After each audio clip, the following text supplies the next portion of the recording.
जी अस्सलामु अलैकुम स्टूडेंट। अल्लाहुम्मा सल्लि अला मुहम्मद व आले मुहम्मद व बारिक व सल्लिम अलैहि। बाबरकत दुरूद शरीफ के साथ हम अपने लेक्चर्स का जो सिलसिला हमने जारी किया हुआ है हम उसको आगाज़ दोबारा करते हैं। और आज की हमारी वीडियो जो होने जा रही है डिबेंचर्स के ऊपर, जो कि बैचलर्स प्रोग्राम के लिए लाइक बीकॉम, बीबीए और एडीपी प्रोग्राम, इन सब के लिए बड़ी अहमियत की हामिल है, क्योंकि डिवेंचर्स एक ऐसा चैप्टर है कि वक्तन फ़वक्तन इसमें क्वेश्चन जो हैं आपके पेपर्स में आते रहते हैं। तो उस हवाले से इस चैप्टर को करना बहुत ज़रूरी है। तो सबसे पहले इस चैप्टर को आगाज़ करने से पहले हम ये डिस्कस कर लें कि डिवेंचर होता क्या है। तो थोड़ा सा मैं आपको बताऊं बच्चों, थोड़ा सा बैकग्राउंड कि डिवेंचर्स क्या चीज़ है। कि जब भी कंपनी को कैपिटल रिक्वायर्ड होता है तो उसके पास जो अवलीन तरजीह होती है वो तो शेयर्स का जारी करना होता है। शेयर्स की एक लिमिट होती है और वो उस लिमिट से ज्यादा क्रॉस जो बियॉन्ड है कंपनी उससे नहीं जा सकती। अब लेट्स सपोज ऑथराइज कैपिटल से कंपनी रजिस्टर्ड है कि इतनी अमाउंट का ऑथराइज है, उस ऑथराइज से इशूड कैपिटल सब्सक्राइब डिफाइन हुआ, उसकी एक लिमिट थी। जब वो क्रॉस हो जाती है और कंपनी को स्टिल कैपिटल रिक्वायर्ड होता है अपने रूटीन टास्क को बरूकार लाने के लिए, तो अब वो क्या करे, तो उस जमन में फिर वो डिबेंचर्स जारी करती है। होता क्या है, बेसिकली एक एक्नॉलेजमेंट है कंपनी की तरफ से, एक कागज का एक टुकड़ा जिसके अंदर जिस तरीके से हम प्राइस बॉन्ड खरीदते हैं, आप यूं समझ लें कि वो भी एक कागज का एक टुकड़ा होता है जिसके ऊपर लिखा होता है उसकी मालियत के इतने का ये प्राइस बॉन्ड है। और बिल्कुल उसी तरीके से डिबेंचर्स भी ऐसे ही हैं। एक्नॉलेजमेंट है कंपनी के पॉइंट ऑफ व्यू से कि वो आपसे कुछ पैसे बतौर लोन ले लेती है, उसको इन्वेस्ट करती है और उसके अगेंस्ट आपको इंटरेस्ट पे करती है। तो ये डिबेंचर्स की एक छोटी सी कहानी, और उसके एक्नॉलेजमेंट के लिए आपको एक कागज दे देती है कि ये आपकी इतने का लोन हमने आपसे लिया और इतने ही रेट के ऊपर हम आपको इंटरेस्ट पे करेंगे। अब होता ये है कि ये जो डिबेंचर्स के ऊपर इंटरेस्ट पे किया जाता है, बेसिकली इसकी एक खास परसेंटेज होती है जो पहले से मुतय्यन होती है कि आपने either it may be a 5% debenture, 6%, 12%, ये पहले से डिफाइन होता है।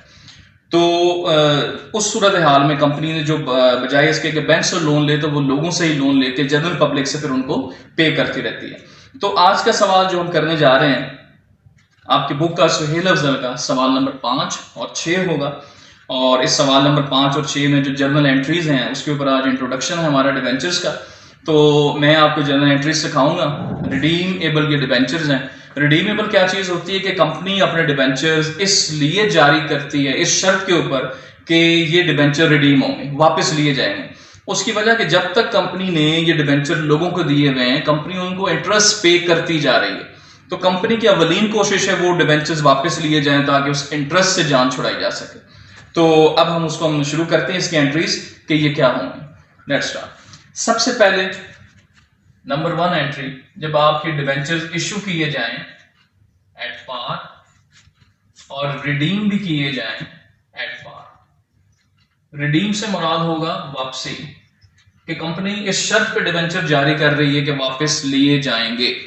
जब पार पे डिबेंचर इशू किए जा रहे हैं, यकीनन जब इशू करने से मुराद बेचना, सेल आउट करना, तो कंपनी का बैंक अकाउंट इंक्रीज हो रहा है और डिबेंचर्स क्रेडिट हो जाएंगे, क्योंकि ये आप इशू कर रहे हैं। लाइबिलिटी है, लाइबिलिटी जब इंक्रीज होती है क्रेडिट होती है।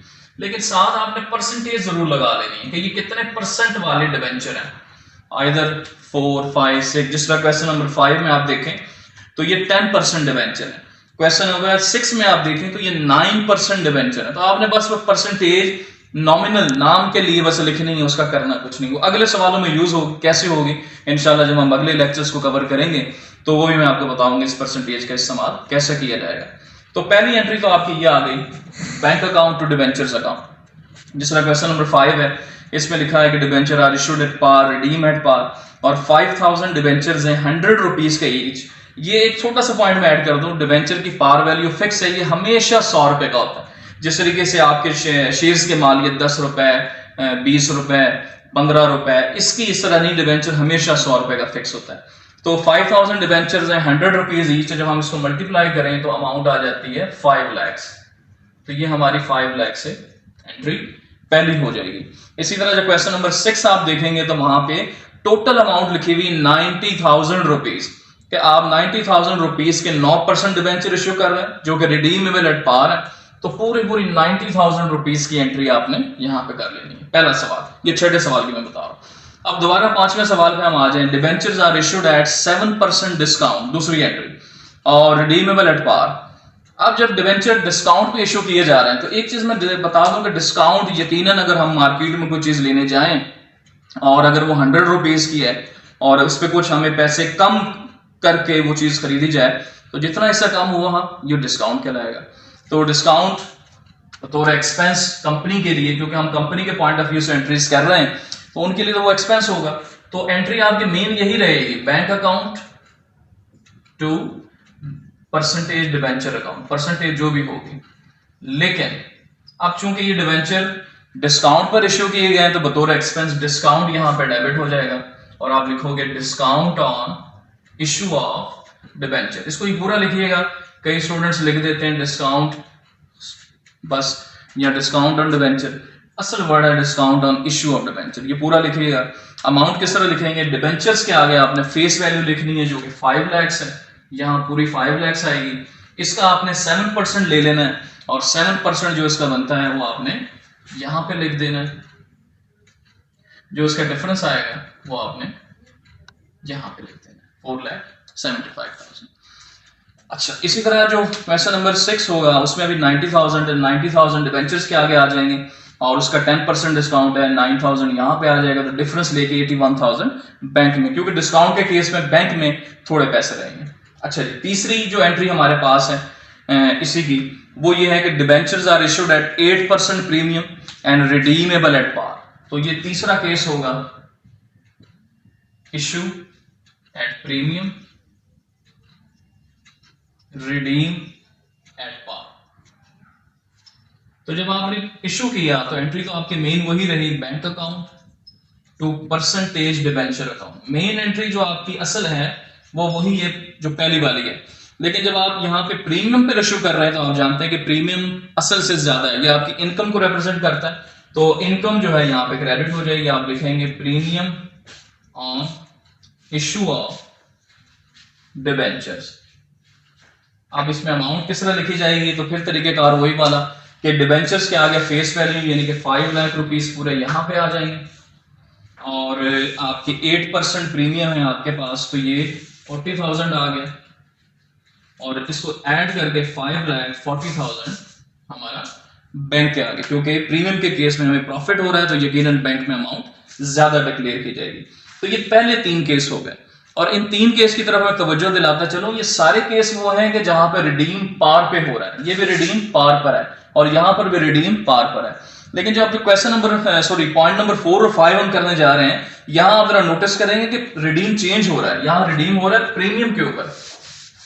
उसमें एक छोटी सी तब्दीली आपको करनी पड़ेगी और वो मैं भी साथ ही एंट्रीज में आपको शो भी करवा देता हूं कि वो कैसी वो तब्दीली होगी। अच्छा जी, पॉइंट नंबर 4 कहता है debentures are issued at par and redeemable at 4% premium.